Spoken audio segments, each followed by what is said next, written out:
আসসালামু আলাইকুম ওয়া রাহমাতুল্লাহ। আরবি আরাকান বাংলা নিউজে আপনাদের স্বাগতম। সঙ্গেই থাকছি আমি আয়েশা।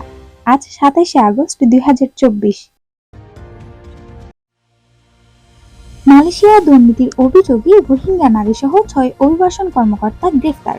কুয়ালালামপুর আন্তর্জাতিক বিমানবন্দর থেকে ৫ অভিবাসন কর্মকর্তাকে গ্রেফতার করেছে মালয়েশিয়ার দুর্নীতি দমন কমিশন MACC। এছাড়া সন্দেহভাজন এক রোহিঙ্গা নারীকেও গ্রেফতার করা হয়েছে। গ্রেফতারকৃতদের সবাই বাংলাদেশি সহ বিদেশি নাগরিকদের যথাযথ পরিদর্শন না করে বিদেশিদের নিয়ে আসা সিন্ডিকেটের দুর্নীতির সঙ্গে জড়িত বলে অভিযোগ রয়েছে। গত মঙ্গলবার ২০শে আগস্ট কুয়ালালামপুর আন্তর্জাতিক বিমানবন্দর থেকে ওই ৫ অভিবাসন কর্মকর্তাকে গ্রেফতার করা হয়। এরপর রোববার ২৫শে আগস্ট মালয়েশিয়ার দুর্নীতি দমন কমিশনের সদর দফতরে সাক্ষ্য দিতে গেলে সেখান থেকে সন্দেহভাজন এক রোহিঙ্গা নারীকে গ্রেফতার করা হয়।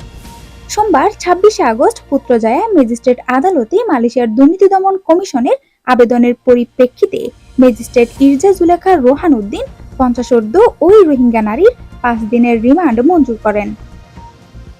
দুদকের গোয়েন্দা বিভাগের পরিচালক দাতুক জয়নুল দারুস জানান, সিন্ডিকেটটি কাউন্টার সেটিং পদ্ধতির মাধ্যমে উজবেকিস্তানের নাগরিক থেকে ৫০০ রিঙ্গিত এবং বাংলাদেশি নাগরিক থেকে ২৫০০ রিঙ্গিত ঘুষ আদায় করতেন বলে ধারণা করা হচ্ছে।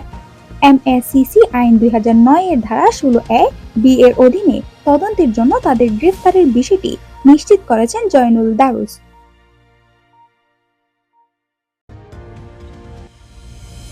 দেশের ফেনী, কুমিল্লা, খাগড়াছড়ি, চট্টগ্রাম ও নোয়াখালী সহ বিভিন্ন জেলায় বন্যা কবলিতদের পাশে দাঁড়াতে ত্রাণ সংগ্রহ করছেন রোহিঙ্গারা।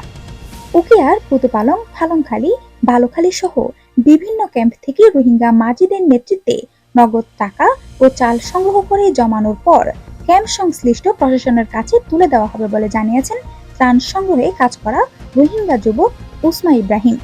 উসমা বলেন, আমরা যখন মিয়ানমার সেনাবাহিনীর নির্যাতন থেকে বাঁচতে বাংলাদেশে আশ্রয় নিই, তখন বাংলাদেশের মানুষ আমাদের আশ্রয় দিয়েছে।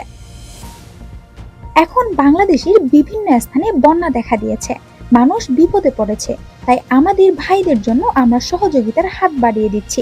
তিনি বলেন, বিভিন্ন ক্যাম্পের হেড মাজিদের নেতৃত্বে তাদের অধ্যস্তন মাজিরা নগদ টাকা ও চাল সংগ্রহ করে জমা করছেন।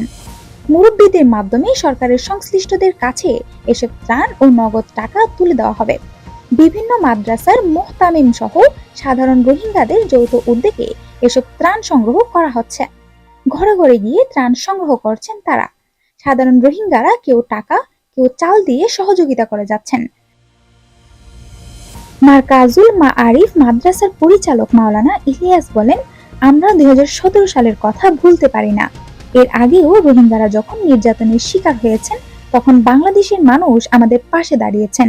এখন বাংলাদেশের মানুষ বন্যার কবলে পড়েছে, তাই আমাদের ত্রাণ থেকে আমরা যতটুকু পারি সহযোগিতার হাত বাড়িয়ে দিচ্ছি। আমাদের ক্ষুদ্র চেষ্টা অব্যাহত থাকবে।